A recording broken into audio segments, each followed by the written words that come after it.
U.S. Human Rights Network's National Human Rights to Water and Sanitation Coalition. So, Dorothea, thank you. Okay. Good afternoon. Good afternoon. Come on, you just had coffee. Good afternoon. Good afternoon. Thank you. I would like to speak to you. My conversation is basically going to address all of the efforts that people make in making movements and struggles to make human rights possible. I'd like to begin with that while human rights has a history in legislation, you know, there are a lot of, do we agree that there's a lot of legislation addressing the different levels of human rights? Mm-hmm. But does all of that legislation have teeth? No. Here we are, gathered together in Boston, that's declared a human rights city. However, this particular city had a desegregation order of public schools for 40 plus years. The order was finally vacated, and we are still fighting desegregation. We fight for laws, which we should do, but not by itself. Dottie Stevens and the organization Survivors Inc. and the coalition that came together worked very hard and fought very hard and were very determined to make Boston a human rights city. And they finally came to the city council, and the city council declared Boston a human rights city. However, let's look at the city council. The person that actually introduced that was an individual. An individual that happens to be an African-American male, a black man, introduced it because he also believes in human rights. But did the city council actually believe in the human rights? Hell no. It was these individuals that came forth and presented a very compelling presentation where they could not say no. But I live here in Boston, as many of us do, and I can tell you that I don't know what human rights means according to the city of Boston, where racism is alive and kicking. You know, the city of whatever it is that that Boston is supposed to be about. And what I understand, being a person from a colony, Puerto Rico is still a colony of the United States. So I understand without a doubt what self-determination means and what autodetermination means. Why? Because that right has been denied. Not just to my people on that little island, but to people of color here living in the United States of America. All right. I do not say America, because the United States of America is North America, and there are other Americas that we have always denied, not mentioned, and forgotten. Not that we forget because we don't have memory, because that's not part of the language, that's not part of the lingo, that's not part of the framework. So, when we talk about human rights and we talk about framing it, and I may sound angry, but it's not that I'm angry. I am passionate and I am determined that wherever I step and wherever I have an opportunity to say, I'm going to say it. Human rights cannot be legislated. Human rights cannot be utilized to say who goes, who comes, and what we're going to be about. I say, look at mass incarceration. The population of these prisons that are being privatized do not correlate. The numbers do not correlate with the number of the population that we occupy in these cities.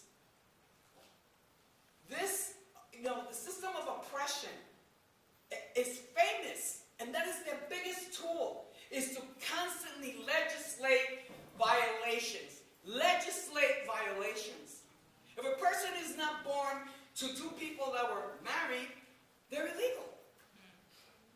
If a worker goes across the world, or even here, the south to the north to the south, so we don't have to even leave the country. There are restrictions, there are barriers, there are borders. And now, we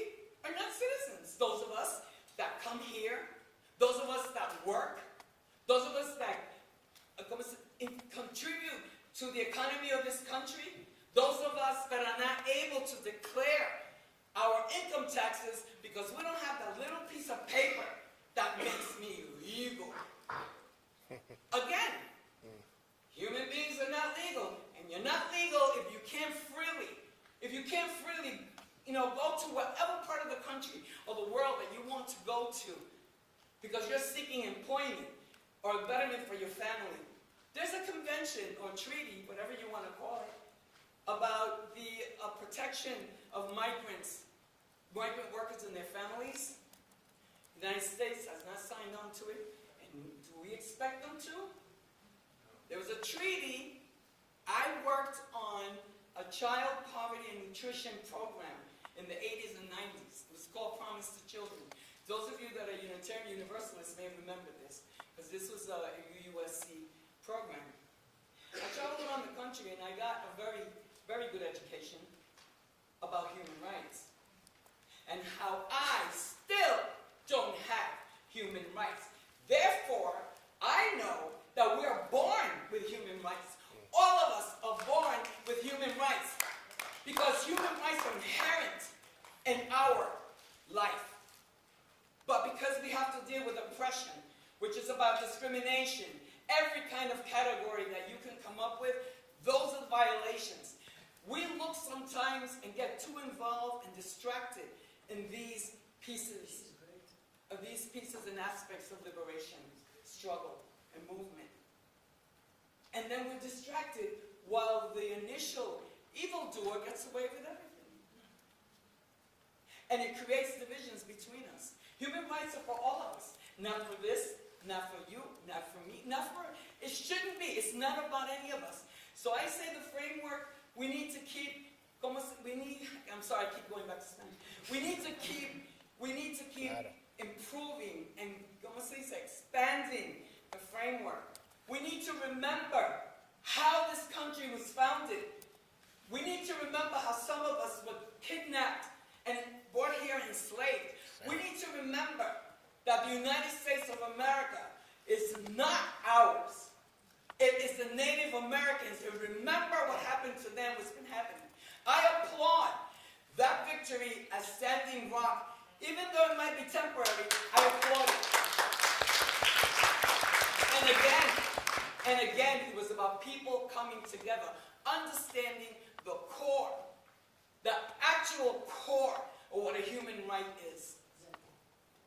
And one of the other things I just want to say before I leave is sometimes we shy away from words. Like capitalism. Jackie mentioned capitalism a couple of times, and I didn't see a real reaction.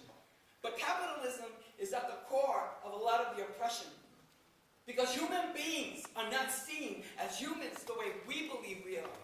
They see us as commodities. History shows that every single time. Every single time.